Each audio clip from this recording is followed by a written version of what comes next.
Hi everyone, good evening.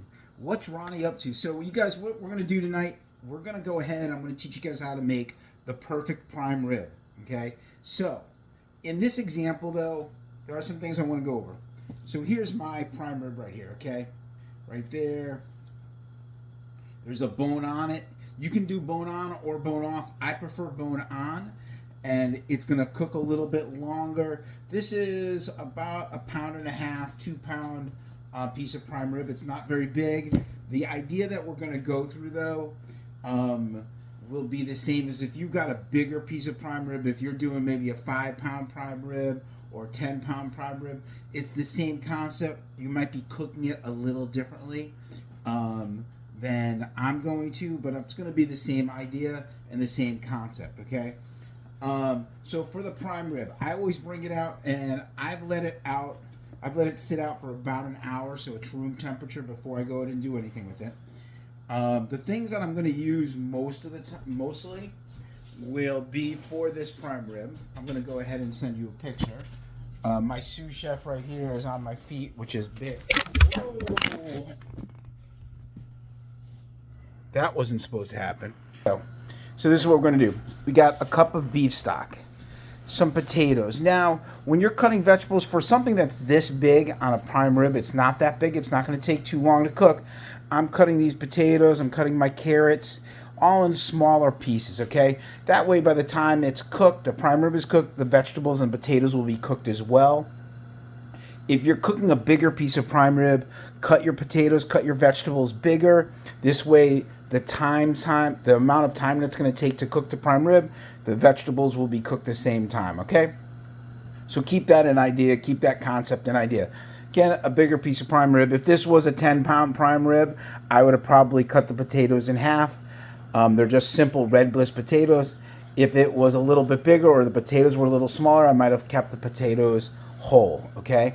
So I got some fresh thyme, some sage, I've got some rosemary, love it, some fresh garlic right there, garlic clove that I'm not going to need anymore. I got some salt and pepper, kosher. I'll have a little bit of oil. I don't use olive oil for whenever I'm cooking. Olive oil you pretty much use just for salads. This is a vegetable oil. And then I've got my mirepoix, which is carrots, celery, and onions. So that's what I'm pretty much doing. So this is what I'm going to go ahead and show you guys.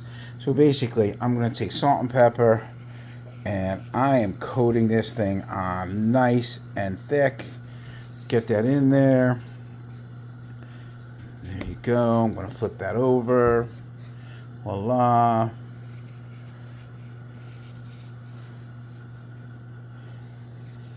So I blend my salt. This is salt, pepper, and a little bit of garlic. So I pretty much blend it as 70% kosher salt, 10% black pepper, and 20% black pepper and 10% garlic powder. So cast iron skillet right there. I want to get it really hot. It's been on the stove top now, burning for probably about 2 minutes, which is probably plenty good enough for me. So I'm going to turn the heat down just a tad. So what I'm trying to do is when I am roasting here, all right guys, so when I'm roasting, you want to sear the outside of your protein first, okay? That's a big thing. So if I was doing a big prime rib, like a 10-pound prime rib, I'd probably crank my oven up to about 500 degrees. I would season it. I'd put all the vegetables in the bottom of the pan. I would throw my prime rib in it. I would put it on a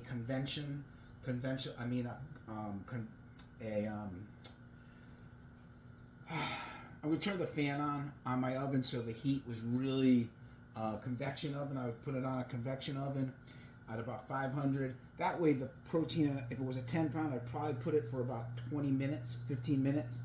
And then I would lower the temperature to about 325 so it could finish cooking. That's going to really burn the outside, not burn, but really seal the outside of the protein so all those flavors stay in good. So here we go. You're going to hear this. So just like that. We're going to turn on my fan just on low. There. I'm going to crank open my back door. Let's see if Bear and Ra, you guys want to say hi to Bear and Ra? So there's Ra, he was cooking with me. There's Bear right there, been sleeping and being lazy all day today. It's been awesome, both of them. So there you guys go. Whoops. That's a couple bottles of tequila, a friend of mine.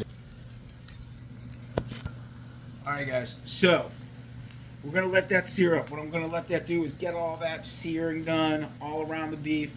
And then what I'm going to do is I'm going to, and I'm going to show you. I'm going to show you what I'm going to do after that. Right now what I'm going to do is cut up some of this garlic. I'm not going to chop it up really fine. I love garlic and I don't want it to burn, so I'm kind of just a quick concasse, just a quick rough cut on it, that's all. There. I'm not leaving the herbs, I'm just going to leave there because I want to pick the herbs out of this sauce and out of everything once I'm done with it, so that's going to be there. And like I said, I'm going to show you this part of it, and then we're going to do a part 2, the finished product. And once I pull it out of the oven, I'll kind of go over with you how long I cooked it for and things like that. But remember, roasting it, you're going to sear the outside of it, and then you want to go ahead and put it in a low 325 degree oven, finish cooking it. Internal temperature, I'm going to go for about 120 degrees on the internal temperature. I like mine more on the medium rare side. I'll let it sit for about 30 minutes before I actually cut it. If you want it a little bit more well done, I would tell you probably to cook it to 135, 140, that'll be well done. Anywhere between 120, 135 might be medium. But so that's it. That's what we're going to do right now. This is cooking in the process. Let me just see what we got here so far. How's this looking? Oh yeah. So there you go. So actually, let me show you the nice sear. So there you go. So you guys see how that's a nice sear on the outside of it right there? That's what you're looking for. And then once that's done, I'm going to pull it off, the protein off of the heat. I'm going to add my vegetables and my potatoes. I'm going to add my fresh herbs. I'm going to add a little bit of stock, a big chunk of butter. I'm going to put the primer back on top of this stuff. I'm going to sit it in the oven. My oven is right now temped at 325 on convection. I'm going to let it go for probably until the internal temperature is 119, 120. Merry Christmas. I'm going to pull the beef off, and then I'm going to go ahead and deglaze it with the rest of the beef stock. So I'm making a nice au jus for it, and then we're going to eat. So I'll keep you posted on the number 2. Okay? I'll talk to you later. Bye.